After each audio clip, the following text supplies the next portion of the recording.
Welcome to the inventory training video. On this inventory training video, we are going to talk about how to enter your classroom inventory. So the first thing that you'll need to do is you'll need to go to the hcsinventory.com website. And again, that's https://www.hcsinventory.com. The next thing that you're going to want to do is you're going to select the school that your room and inventory is associated with. So for this demonstration, we are going to select Moorfield High School. So you'll be brought to the guest area here, and at this guest area you will enter the passcode that you were issued by your administrator. Left click the blue Go button and the school and classroom list will load for you to be able to enter your inventory for the end of the year. You'll want to confirm at the top that the school that you selected from the first page is the correct school showing here. And from the list of available room numbers, you will want to select your classroom number. For this demonstration, we are going to click on room 224. Left click one time, and the current inventory for said classroom will load, and you can scroll down to the bottom of the page to see additional items. Your inventory in your room should include all items in your closets, cabinets, storage areas that are accessible by the classroom, your tool rooms, etc. You should not inventory any consumables like your paper, pens, pencils, ink. Only inventory equipment, tools, technology, movable fixtures, and furniture.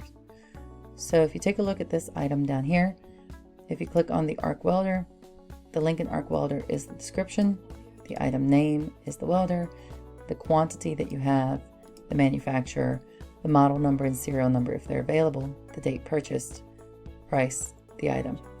Now if you click on this item here, it will load up at the top, or if I select a different item from the list below, it will load at the top, so that way you can make edits as needed.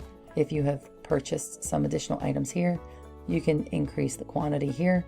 If you have disposed of the item, if it was no longer needed or it was broken and had been correctly disposed of, you can also remove the item by clicking the Remove Item button. If you need to add a new item to your inventory, simply click the New Item and it will bring up the blank option. All of these areas and categories with a star next to them are required. So this item name is going to be sample entry. We'll give it a description. We will tell how many we have, who the manufacturer is, model number, the serial number it's available. The date purchased or acquired, if it was recently purchased in this year, please go ahead and add the date, month, and year. Price per item. This price is based on current market value. If you aren't sure how much the item is valued at, you can simply go to Amazon or Google it for a quick comparison and then put that item here. You are welcome to round to whole numbers. Item condition. If it was purchased this year, you'll want to put new. If it has been purchased in the past, and it could be in good condition or used condition, go ahead and check out the descriptions in the email sent to you with the passcode for which of your item conditions to use. If the item is fair or poor, please mark those as well. If you've had them for a few years, if they have some issues with them, some character qualities, let us know. Funding source, if this is known, if you used federal funds, state funds, county funds, grant funds, if you aren't sure where those funds came from, you can put unknown or you can put other. Now, this last field must match excuse me, the title room number above, which is here. If you need to move items from one room to another, this is where you would do that by entering the room number that the item is moving to from where it was.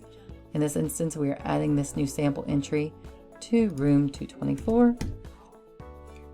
And once all of the mandatory data is entered, you will go ahead and click the New Item button, and it'll say your content has been submitted.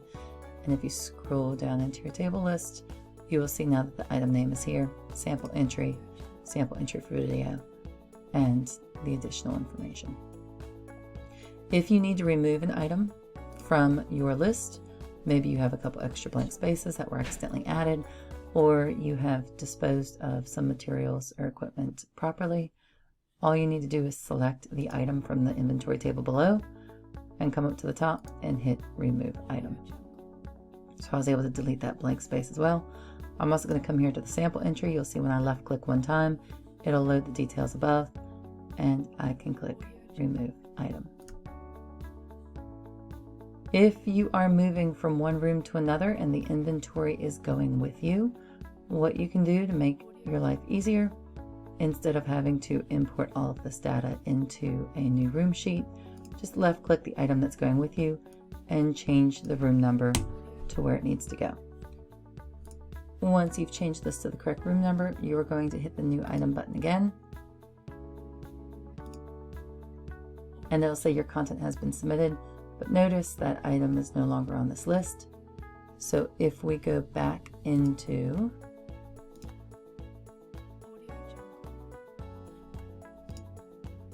the room number list that we sent it to, you will see that it appears on the list of items for inventorying that sheet.